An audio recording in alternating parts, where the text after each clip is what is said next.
welcome to Revelations of a Delusional Knitter. This is episode 123. I'm Angela, your host. It is Wednesday, August 19th, 2015. On to updates and housekeeping. Welcome if you are new. If you are returning, I thank you as always. Either way, I hope you enjoy the episode and continue to watch. If you are not already a member of the Ravelry group, please come on over and join. There's a couple of threads where we can just chat and I can see what you're up to because you can always see what I'm doing, but I can't see what you're doing. And giveaways and etc. things like that are over there. The show is on iTunes, YouTube, and the website delusionalknitter.com. And on to declarations. So, first up, Traveling Monsters is over. I have not gotten my monster back yet, but she is due any day now to return, so that was a ton of fun. I did have the last one, Daisy, but the last mailing date was Monday, so she is gone. I will just insert a photo of her here.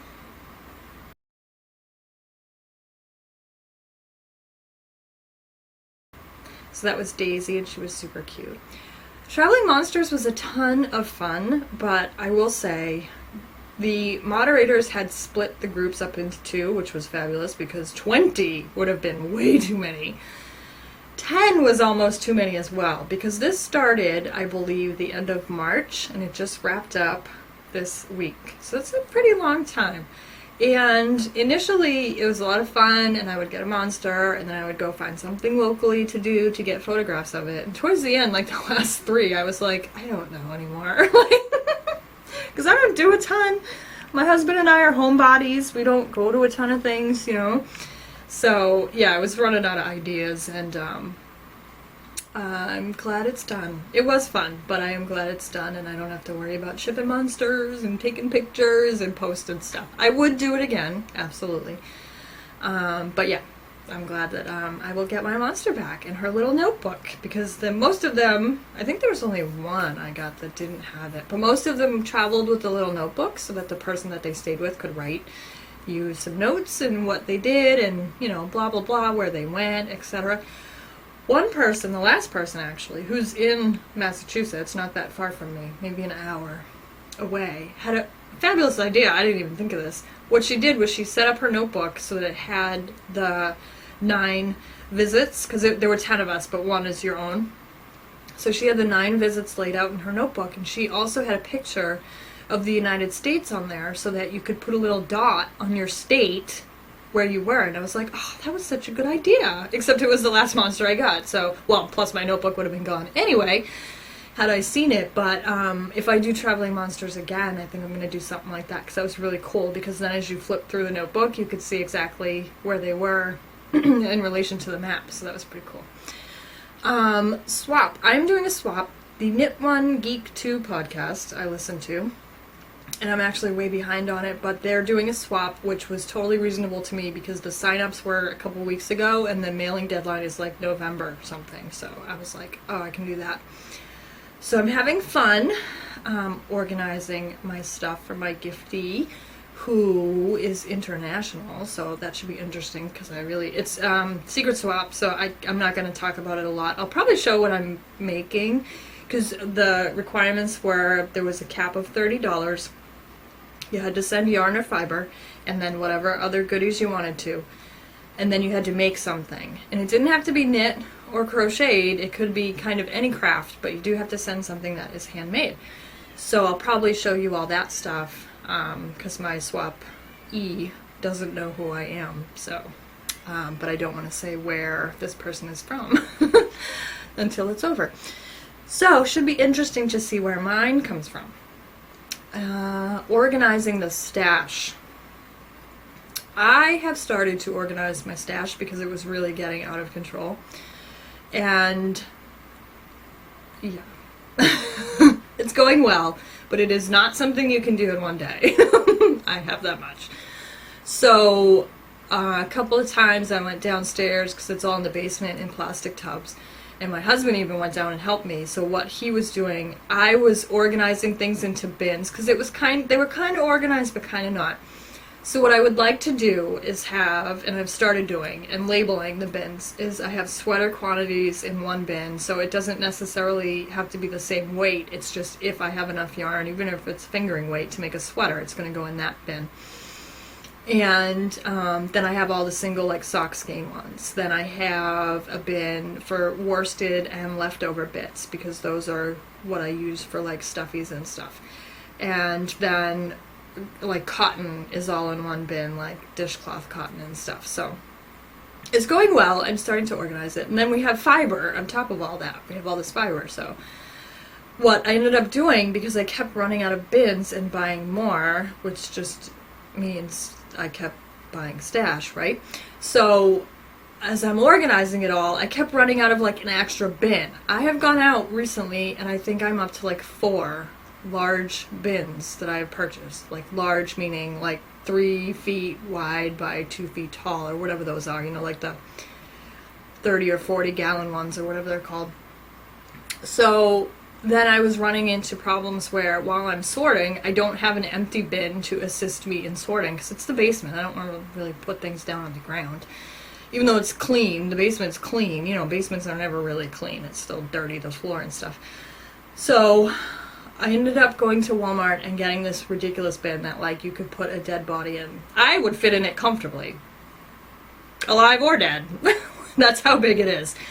Right now, it's not even in the basement yet because we haven't brought it down yet. It's at the foot of my bed, and I have a king size, a California king bed, and it is the width of my bed. That's how big it is. For the sock yarn stash. Sock yarn stash is going to go in there. That's how big my sock yarn stash is. Yeah. But a lot of it was on Ravelry. I just needed photographs. So what was happening was, while I was downstairs sorting out the bins to put like things together, I was throwing, you know, it was like an assembly line. Like I would hand something to my husband, it would come back around, then I would sort it in the bin. You know, give him one, it would come back around, sort it in the bin. So that's been going pretty well. And a lot of the stuff, like I said, was on Ravelry. It just didn't have photos. So I had entered it in Ravelry, I just didn't take photos. So that's what we were doing, was updating the photos. Well, he was just being kind enough to take photos. Other than that, he had nothing to do with it, except roll his eyes the size of my stash. So that's been going well. For example, I did a little math this morning, because there were a couple of Into the World Fiber Club shipments that were missing after I had put everything in Ravelry, because we got through with that whole bin. And I was missing 4. 2 of them I used, 2 of them I figured out which ones I didn't have photographs of, and I think I know where they are, because I had a bunch of things in this room that I think ended up in the closet, and all that fiber went downstairs to be sorted, and I think I know which fiber bin it's in. With all of that, plus whatever I have spun from Into the World after being in the club since January of 2012, I have 39 entire 4 ounces of fiber from Into the World Club shipments still downstairs in bins. So that doesn't include a couple that I've spun some of but not all of. That is ridiculous. And that's not all my fiber at all. That's maybe a third of what I have down there. So yeah. So that also kind of made me, I was thinking of it anyway, and I hate to do it because I love Into the World, but I think I'm going to go through December of this year for the club and then opt out and stop the club, because this is getting crazy. It's getting crazy. Yeah, so I've been doing that a lot, and what I've been doing, since we just went down there for like an hour or two and just like sorted and took pictures, I have a whole bunch of pictures now on the computer. So every morning when I get up before work, I've been adding, you know, 5 to 10 onto Ravelry, that's yarn and fiber, and starting to update that, and yeah, so I've been doing that. Let's see, my washing machine. Yesterday, I had to work in the afternoon at 2 o'clock, and I had woken up pretty early because I think the night before I didn't feel that great. I had a sinus headache from allergies and stuff, and I went right to bed when I got home at 10, and so it was like 10 a.m., and I was like, oh, I think I have to do laundry because I don't think I have a shirt to wear to work. So I threw my laundry in, and I came in here, and I was doing some stuff. Now, my washing machine is 25 plus years old, and it's been fixed twice by my friend who's a mechanic, because he's just handy and he does that kind of thing. And one of the fixes, which was not a problem at all with how he did it, because it's just how it had to be done to get it to work, at one point where I used to live, So this was years and years ago. The hose let go inside the machine. So he had fixed it. So it was the hose that came into the machine. So you have the basin, and the hose was like up here, and then the spout shot into the basin. The hose right here just went from the back of the machine to the basin, and it wasn't really attached to anything inside the machine. Because I think when that hose let go, it actually like broke off whatever held it on the inside of the machine, and you couldn't really get to it. So he just, fixed, kind of like it was actually, I think, like a car hose clamp, fixed it. So what happened was, when the basin spun, this metal clamp did this inside the machine and whacked against the side of it. So essentially it sounded like you shaking up a jar of pennies, right? So I came in here, and I did hear a louder than usual noise, but thought nothing of it, because that washing machine is so loud and has been for like 10 years. So I didn't think anything of it. And then I was sitting here, and I was like, is something burning? And I was like, no. And then I was like, the washing machine sounds a lot louder than normal. So I was like, and something is burning. So I get up, and I open my door, and as soon as I open the door, it like hit me in the face. Burnt rubber, stink, smoke. I take the corner, because the washing machine is at the back of the house over here. I take the corner, and there's smoke everywhere in the house. And I'm like, oh, what is happening? So I run to the laundry room, and the laundry room is not closed off. It's just got an open doorway that opens into the dining room. It's got like a partition with some rails that are on one side and then just an open door. So the air conditioner for the house is out there. That's lovely. I shut the ringer off, but apparently that doesn't stop the answering machine from picking up. And nobody's leaving a message, so that's good. So the air conditioner is in the laundry room, because that side of the house is like always in the shade from a big tree, so it's the best place for an air conditioner. So as I go in the laundry room, I don't know which appliance is currently on fire, because the air conditioner and the washing machine are on. And at this point, actually, I can't really tell if the air conditioner or the washing machine is making this horrific noise. So I'm like, ooh, what do I do? I'm like, which one do I unplug first? I don't know what's happening. Then I could tell that it was the washing machine. So I stopped the washing machine, I slammed the button, stopped, and I unplug it, and I'm standing in front of it, waiting for flames to shoot out, essentially, because I don't know if this is smoke, or, the belt is just getting shredded, or if the thing is going to spontaneously combust in a second. It did not catch on fire. And mind you, this entire episode is like a minute long, right? But in your head, it seems so much longer. So that's all set. So I also, during this time, am trying to figure out, if the thing is on fire, do I tend to the fire or get the cats out of the house? Which will probably get the cats out of the house, honestly, and let the thing catch on fire, because that's how it works. So that's all set, and then I kind of like take a breather while I open up all the windows, because now the house is full of smoke. And I actually stepped outside on the porch for a little bit and took a little bit of a breather. And then I came back in, and I opened the washing machine, and it is full, and it is soapy. And it apparently didn't even start doing anything, because some of my clothes are still dry on the top of it. Then I spend the next hour and a half to 2 hours rinsing out my clothes and emptying the washing machine. Because mind you, what did I just say? My clothes for work at 2 are in there. I'm sure I could have worn jeans and a t-shirt and said, hey, my washing machine just broke and my clothes are in there, and that would have been fine.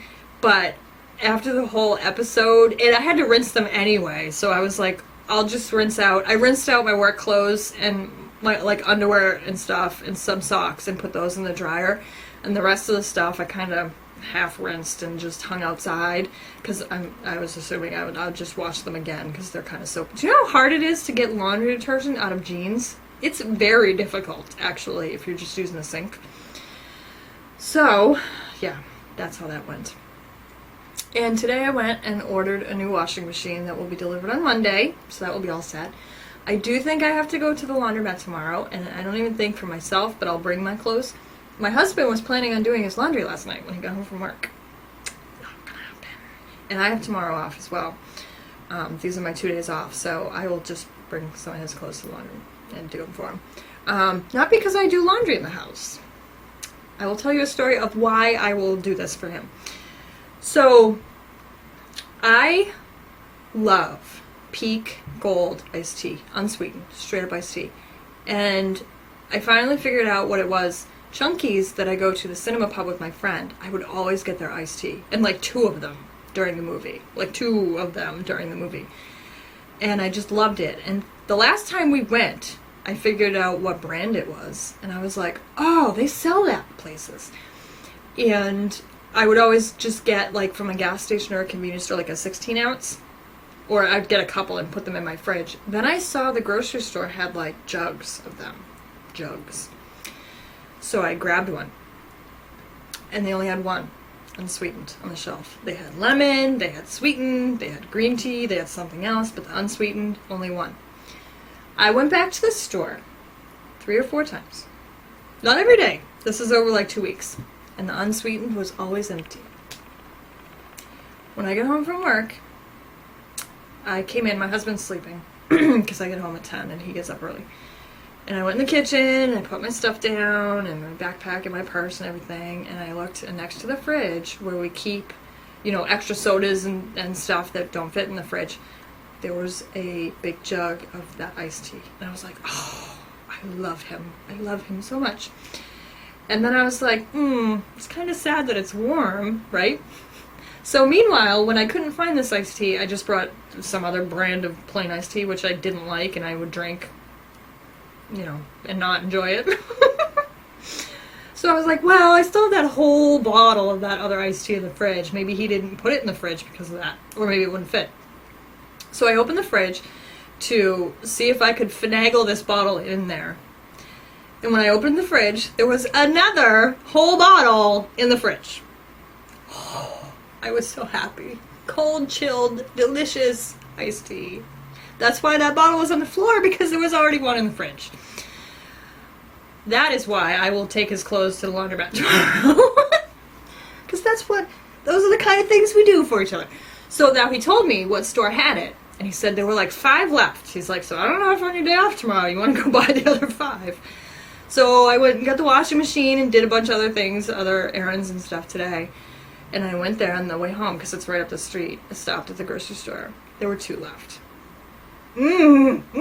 Yesterday. That was yesterday. There were 5. And today there were only 2. So the next time that grocery store stocks them, I don't care if there's 8, I am buying them. All of them. All of them. Yeah. So if you like iced tea and you like straight up plain iced tea and you haven't tried Gold Peak, you are missing out. Big time. It's my favorite. Speaking of iced tea, I had a funny coffee story to tell you. So I get a coffee every day before I go to work.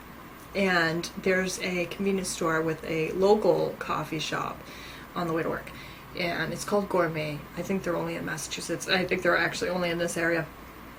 So the other day I went and I go to the drive-thru because I'm going to work. So I was in the drive-thru waiting, and I think there were 2 cars ahead of me. And the way the drive-thru is, their window comes out a bit so the girls can like see out the window at you.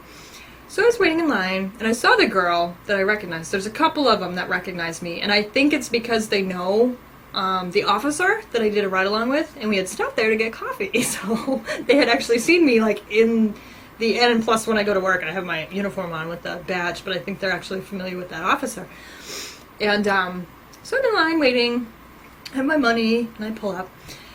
And she's like, $2.40, and I kind of looked at her weird, because usually they ask you what you want, they go and make your coffee, they come back to the window with your coffee, and then they ask you for money. So I think I kind of looked at her funny, because then she said to me, you want Swiss, right? She's making it. And I was like, oh, I love you guys. So I, literally, this is what happened. Pulled up, she said $2.40, I looked at her funny, she said, you want a Swiss, right? I said yes, and she said she's making it, and I said, oh, and I handed her my money, and at that point, when I handed the money over, the other girl had come up and handed me my coffee. I literally was at the drive-thru window for 5 seconds, and then I drove away. Then, I think, it might have even been the next day, I had pulled into the parking lot, and one of the girls was crossing the parking lot to go into the building, so I stopped, and I waved at her, and I let her go. So she went into the building on this side. I drove around to the drive-thru, and when I get to the window, she had my coffee already. I'm like, I think I come here way too much. That is service, though. That is really, really good service. Because you know what, too? I do order the same exact thing every day. And even if I had decided that day that I wanted something different, which I usually get very similar things, I would not be unhappy if they handed me that one. I wouldn't be unhappy at all, so I'm good with that. How awesome is that you stand in line and when you get up to the window, your coffee's done. Fabulous. So that was just cracking me up this week because I'm like, I think I drink too much coffee. I might, right? All right, that's enough of the crazy. It's been a long time since I podcasted, so this is going to be a long one. And I don't know when I have to take a break. Not quite yet. Let's get through the revelations, and then I'll probably have to take a break. So, what do I have? I have some FOs to show you. I have this. The pattern name just makes me crack up. Pattern name is ball sack. Yeah. It's a yarn ball sack. So what it is, you know when you have yarn cakes, this is a smaller one because I split it in half, but you know when you have yarn cakes, and as you're knitting, like your shawl or your whatever, they kind of start to fall apart and, you know, crumple up and everything. So what this pattern is it's a little yarn ball sack, and it's stretchy because it's lace, so it'll stretch out and it'll fit a whole skein of sock yarn, like 400 plus yards. So what you do is when you have your cake, I don't have a full cake here to put in here, but you'll get the idea. You put your cake in there, and then it has a drawstring, so you can pull it tighter over the top and have your yarn coming out there. And this will expand to the size of your yarn ball, and then it will also shrink, so it keeps it all nice and compact and all organized for you. So it's really cool. I liked it a lot. I think the pattern was, I don't think it was a lot. I want to say like $1.50. I'll find it when we do Ravelry patterns, but it's well worth it. For what it is, and I think I'm gonna make a bunch more of these, and I think I was actually gonna make one for my swap giftee, so that's cool. So I just used some extra Dream in Color Smushy that I made a shawl out of years ago, and I've been using it up for my sock yarn blanket and stuff, and it's pretty big, well not anymore, but it's pretty big leftover cake that I had, so I used that. So that was pretty cool. The other thing I have is, it's just a simple ribbed hat. One of the Hogwarts at Ravelry people is organizing a little collection for homeless veterans. So I made up a hat for that. And it worked out fabulously because the first weekly challenge in Hogwarts was like, if you're familiar with Harry Potter, when they're repotting mandrakes and they have to wear earmuffs to protect their ears. So this prompt was a hat or earmuffs, or you could make whatever you wanted to, but you had to take a photograph where it was clearly covering your ears. So I had already started this hat, and it qualified for the time frame, so that was perfect, so I finished it up. So like I said, it's just a simple ribbed hat. It's in some leftover yarn from the sweater that I made a while back, and I made it long enough. It looks weird because it's ribbed, so it kind of shrinks up, but I made it long enough so that you could fold up the brim like 2 or 3 inches and it would still fit on your head. So I'm very happy with that one. And that was just a free pattern from like Knit and Style magazine or something. I just made it longer than the pattern called for. So that's all I have for FOs. I am still working on this sock yarn blanket. I don't recall at all where it was the last time I showed it. But I think, did I get that much done? I might have gotten like almost a whole row, because I have I have this big square, then I have the whole row, and then came back around. I don't know where I was last time I showed it. Another big square, and that's it. Then I have to continue on the row. So I got 2 big squares in there for this one. So now I'm going to do a couple of rows with just all the small squares, and then later I'll do some more big squares. For the big squares, I'm just like trying to stagger them. So if you have the whole blanket, you know, there's like big square here, here, here, here, here, you know, so it's just like staggered all throughout. So yeah, that's going well. I did a bunch of that. What else did I do? I haven't worked on Sophie's Universe at all. I think I'm just going to wait for the fall because it's just too darn hot to have that thing on my lap right now. The sock yarn blanket, is hot, but it's not. Sophie's Universe is that crochet blanket I was working on, so it's very flat, and it's about this big now. The sock yarn blanket, I can kind of like ball up on the chair next to me, so it's not actually on my lap while I'm working on it if it's hot. I'm still working on the bigger on the inside shawl. I haven't actually done anything on it. While I was cleaning up stash, I thought it would also be a good idea to clean up some whips. So I pulled out a very old whip. It's 5 years old. And it's the Icarus shawl from Miriam Felton. And it's this shawl here. It's a gorgeous shawl. I think what happened was I just got so... It's the same chart repeat over and over until you get to the edging. So I think I just got sick of it. I'm actually like in the middle of a row because there's so many stitches now. But it's got quite a bit done on it already.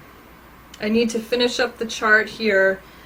That is probably like 10 more rows, and then do another like 20, I think, of it. And then I think I'm on to the nice edging, which will be a lot of fun. So I'm trying to work on that. And in addition, I have to find the rest of the yarn, because this certainly will not finish off the shawl. I know I have it, but when I was organizing the stash and everything, and I know that was in the closet, I don't really know where it is right now. It's in a bin somewhere downstairs.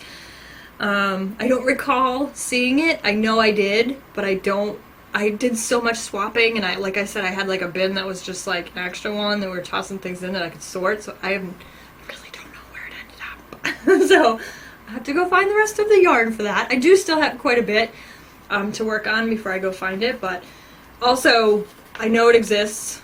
So I'm comfortable with that, but yeah, it'd probably be nice if I went and found it and wound it up so it was ready.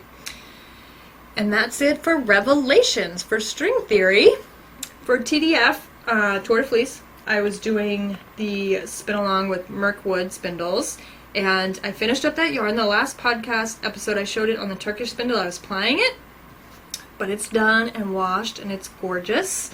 This was a local bat that I got at my local yarn shop. It was nice too. It still actually had a little bit of lanolin in it while I was spinning it, which actually made it kind of nice to spin. And so it's a woolen prep bat, woolen spun, plied 2-ply, but it came out pretty good. And there's quite a bit of yardage here. There's 154 yards, so I can probably do like a little shawlette or something out of this. It's definitely fingering weight, bordering on lace. So yeah, I'll have to see what I want to do with that. Mirkwood is now having a spin along for, I don't even know his name, Thranduil or something. I don't know. He's Legolas's father, that guy. So I'm spinning along with them for that. And what I picked for that was, if you saw the Hobbit movies, his mount there, that elk or whatever it was. Oh my god, I loved that thing. And then it died. Sorry, spoiler alert. And I was so upset. That was like the most upsetting part to me of all the movies, was that the elk died. So I'm spinning up that. So the colorway is inspired by the elk, and this is another one of the Fiber Nymph, her little fluffy bumps of joy. So this is Nimrodel, my Nimrodel spindle. So I started spinning that up, and that's going very, very well. And yeah, so it's a nice grays and browns. You can't really see the brown, but there's brown in there. And some Firestar Angelina to make it sparkly, and it's lovely.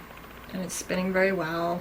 I do have 2 spindles to do this on, but I haven't even started the second one yet. I've just been spinning up this one. So that's it for spinning. And I should probably take a little break here because the camera's probably going to run out of time any minute now and cut me off. So we'll be back in a second. Okay, we're back. I hope it didn't cut me off, because when I picked the camera up to stop it, it had just stopped. So I hope it didn't cut off the last of what I said, but if it did, now you know why. Alright, onto scrolls. I don't have a book review for you this episode, but I did have the Colorwheel Knits book review on the last episode and a giveaway for 1 free copy of that book, so let's do that now. So I have random.org here with 2 through 14 because I was the first post and there were 14 total posts. We'll click generate. It's number 13. So let's go see who number 13 is. And that is Pocketses. So you have won 1 free copy of Colorwheel Knits, and I will have them send that to you. Testaments, I do have new things I have purchased recently, but I'm just going to skip that, except for one. I did get a D-stash, and it was like crazy good, because I think it goes for like 130, and she was selling them for like 60, and it's these spindles over here. You can, I really don't want to go over there right now because I will probably knock everything off the shelf. It's a set of Ashford spindles that are distributed by Merlin Tree, which is where my Roadbug wheel is from. So it's just a bunch of plain spindles. I can probably pull one out without wreaking havoc over here. Maybe, maybe not. Yeah. So it's just a bunch of plain spindles. This is the smallest one, and they range in size. I think you can't see all of them, but you can kind of see them stepping up. And I just figured that they would be excellent plying spindles, and I did ply something on them. What was it? I don't know. I think it was like a little sample spin I plied, and I have no idea where that is right now, probably downstairs. So they're just plain drop spindles, but they're really nice. They're lacquered, they're finished, and they're balanced very well, because the one that I used to ply on worked wonderfully. So they're just plain old spindles, but it's a whole set, and I like them a lot, and it was a really good deal. Intentions, Delusional Knitter Designs. My Michaela shawl has been a huge headache. I showed it a couple of times. It's the simplest shawl pattern. I designed it, and I keep messing up the lace. I keep like skipping yarn overs and just doing dumb things while I'm knitting it. So I put it in timeout for a little bit. I do have to finish it because the pattern is done, and I just need a sample photo if I could knit the stupid thing. It's a nice shawl. It's really easy. I don't know why I keep messing it up. So, yeah. My Kirlin hat, all I need is photos. Again, it's like, it's so hot out. It is so hot out. Like today, my face is melting off. My makeup is melting off. When I went to the mall to Sears to get the washing machine, the lady that does the eyebrow threading has a kiosk there, so I went and got my eyebrows threaded. She wiped half of my makeup off, which is fine, but yeah, it's just too hot to get pictures with a hat on outside right now. It's just not working. So that should be out soon. And I do have some other design ideas, but I haven't been working on any, so we'll see. I will probably have a couple more before the end of the year, but Heresy, Hogwarts at Ravelry, the new rotation started, and that's always fun. I love that. Keep on Knitting on Socks 2015 in my group is still going on. I think the current, I don't know what to say. I think the current session goes till September. I hope I'm right. I don't know. It's on there. It says what it is. Valerie Johnson, who is part of Wandering Cat Yarns, is doing a knit along on her group for one of her patterns, and that's Undine, which I think means mermaid, if I'm not wrong. The pattern is free. It's a lovely pattern. And then if you knit it by October 31st and you're a member of her group, you can enter it to win. I thought I put that up here. Oh, I did. To win some prizes she has. So it's a nice feather and fan lace sock pattern. So I'm also going to do that as soon as I find some yarn to do it in. It's not that I don't have any. I just need to find what I want to do it in. And that brings us to Ravelry patterns. Oh, I also wanted to find the yarn ball sack for us. Let me do that first. Hopefully it doesn't take too long. Buttons seem to be... Oh, see, I opened my mouth too soon. Now the buttons are not working. Come on. It's only Ravelry that I have this issue with, by the way, on my tablet. Oh, there we go. Every other website or whatever I try to use works just fine. Alright, here we go. Let's find the yarn ball sack.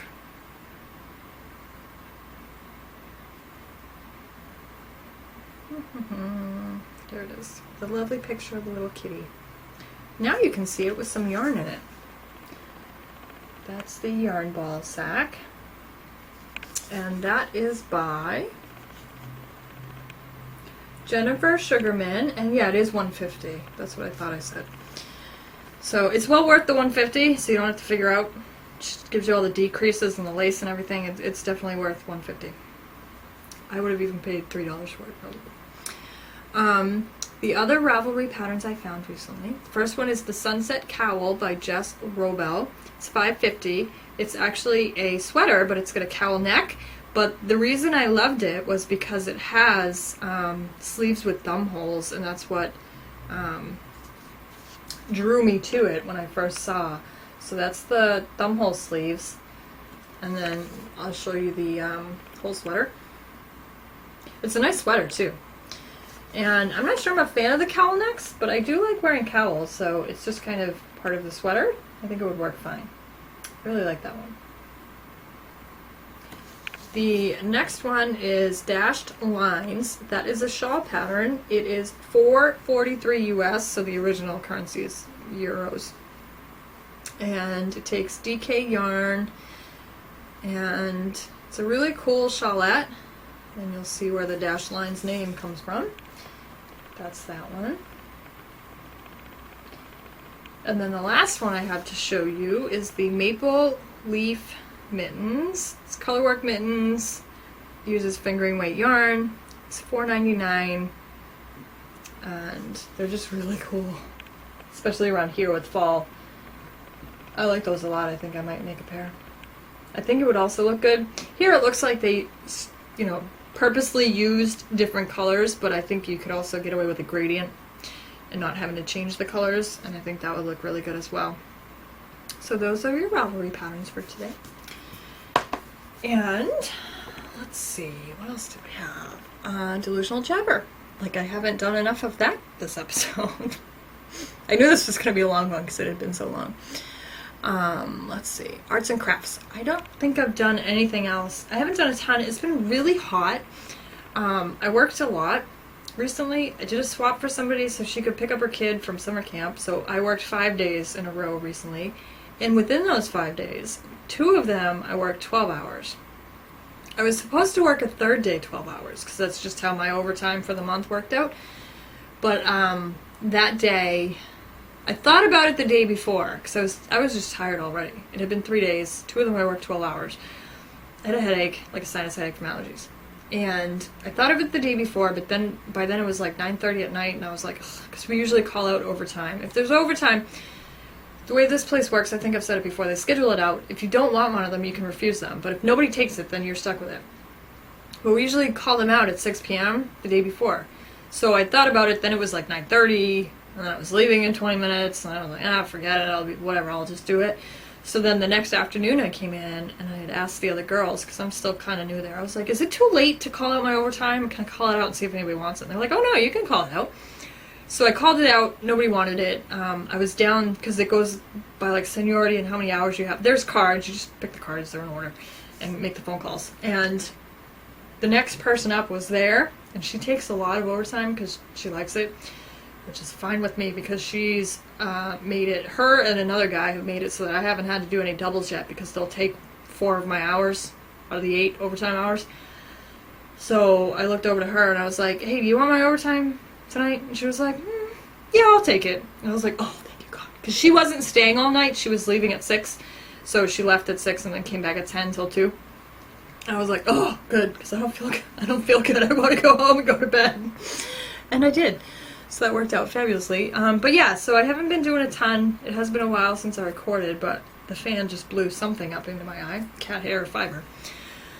I was working a lot, so I haven't been doing anything else but working on this shawl and whatever else I've shown you. Reading. I've been doing a lot of that because I had lots of overtime at work. So I did finish up The End Has Come and Gone. That was Zombie Fallout number 3? No, that must have been 4. My show notes are wrong. 4 by Mark Tufo. That was very good. I started number 5 the other day. I'm probably like a quarter done with that one. I finished that Monster Hunter International by Larry Correa. I think I talked about that on the last podcast. Awesome. I really, really liked that one. I don't know what it was. I don't know if it was the theme or the idea of what it was that they were doing, and I liked his writing and his sense of humor. I really liked it, and I think there's like 8 books in that series, so I'm going to continue with that one. I already have the second one loaded up on my Kindle. The Hero's Guide to Deadly Dragons, which I believe was How to Train Your Dragon number 7. which I listened to on audio books narrated by David Tennant. Finished that one up the other day. Actually, that whole hat was probably done listening to that book. I did also start recently the first of the Discworld series by Terry Pratchett. A lot of people love that series. First book is The Color of Magic, and I'm enjoying that one a lot. Kind of reminds me of Piers Anthony a little bit. But that one's very good. I am still on also Harry Potter and the Goblet of Fire. I got a bunch more read on that during my overtime recently. And I am also on still Ready Player One by Ernest Cline, the audiobook. It's funny. I used to just read one book at a time and not be able to, not that I wasn't able to, I didn't want to bounce between different books, but now I'm finding that I'm in the mood for something in particular. Like sometimes I would rather read Harry Potter or Discworld or this or that. So now look at all the books I've got that are currently going at the same time. Some of them too, like Harry Potter, I've read before, so it's not like it needs my full attention. Also, most of the books I've been reading lately are not those kind of books that you need your full attention. They're pretty light reads, so that's been working out. TV. Do you know where else I went today? Comcast. Why? Because the cable box hasn't worked in weeks. I got a new one, which I haven't installed yet. I got it this afternoon while I was running around doing all that stuff. And the funny thing was, the woman ahead of me had her modem and said, this hasn't worked for a while, I need to exchange it. And the woman, next to the counter, it's like a bank teller counter at Comcast, with the glass and everything, probably so you don't reach over and strangle them. She said, this hasn't worked in a while. And the woman was like, oh, I'm sorry about that. Okay, let's get you a new one. Then I walk up and I was like, I've tried everything. I've tried online troubleshooting. I've called a few times. This thing doesn't work right. Oh, I'm really sorry. I'll get you a new one. So clearly this is not like out of the usual for them. These things are crap and they don't work anymore. Yeah, because you know how it is nowadays. That's even like the washing machine. They asked me if I wanted the service plan for like $300 and I was like, no. Like, why is it nowadays if you buy an appliance, you also have to pay almost what it costs to take care of it because they know it's not going to work right. That's why, too, I really don't want to let that washing machine go. It's over 25 years old. We've had it since 1991. My mom, when I was 11, when we moved in, that's where this washing machine came from. So I don't really actually know how old it is because it was in the place we moved in. And then when my husband and I bought this house, I took it with us. And like I said, my friend repaired it twice. The first time I think it cost $3, and the second time I think it cost $6 for parts. And it's always worked because it's made right. Like it was probably made in the 70s or 80s, and it's made right. And everything nowadays just doesn't work. Like we've had trouble. We've had 2 DVD players that have crapped out on us already, and they're like brand new. Like probably past the warranty, but they're still really new, and they don't work anymore. Neither one of them. Yeah. I'm sure you guys know all about what I'm talking about. Stuff nowadays just doesn't. You just buy it and throw it away and buy a new one. It's ridiculous. It really infuriates me. It really does. Because I did not just dump $550 on a washing machine to then pay you another $300 to make sure that it works okay. Like, that's so wrong. It's so wrong. That was my pet peeve of the day, by the way. I think that is so wrong. I'm sure you all agree.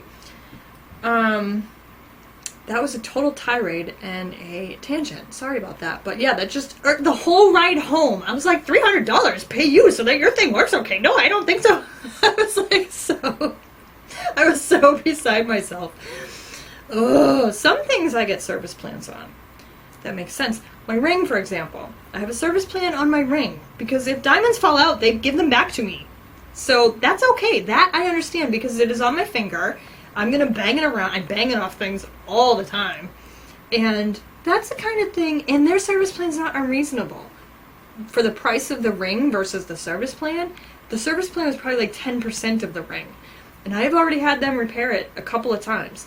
And I don't think there's anything wrong with the ring. It's just the fact that it's worn, and I bang it off things all the time. So they tighten stones, I think 2 or 3 times the stones have been tightened in like several years that I've had it. So That I will buy a service plan for. Your washing machine, no. Because you know what? It should work and not break. And I'm not wearing it on my finger and banging it off of doors. So no, I'm not paying you extra money. And not that much. That's almost the same cost as the washing machine. The service plan for my ring, like I said, was like 10% of the cost of the ring.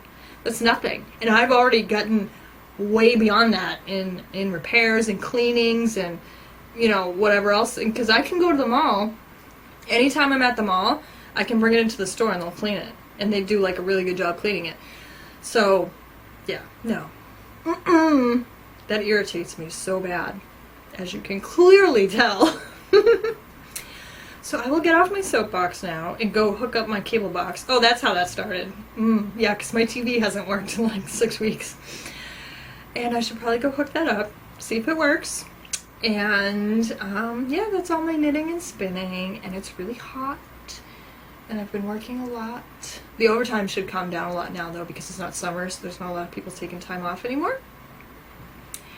And I think that's it for this episode. So thank you so much for joining me. And if you're on the Ravelry board, I want to hear your appliance and warranty horror stories. I would really like to hear those. Not that I don't want to hear them, that you've had trouble, but I'm just curious what other people think of that service plan extended warranty, because I think it's a big joke, and I don't even think it should exist. Honestly, your stuff should work, and you should make sure that it works, and that's the end of the story. But, yes, I thank you for joining me. Happy knitting and spinning.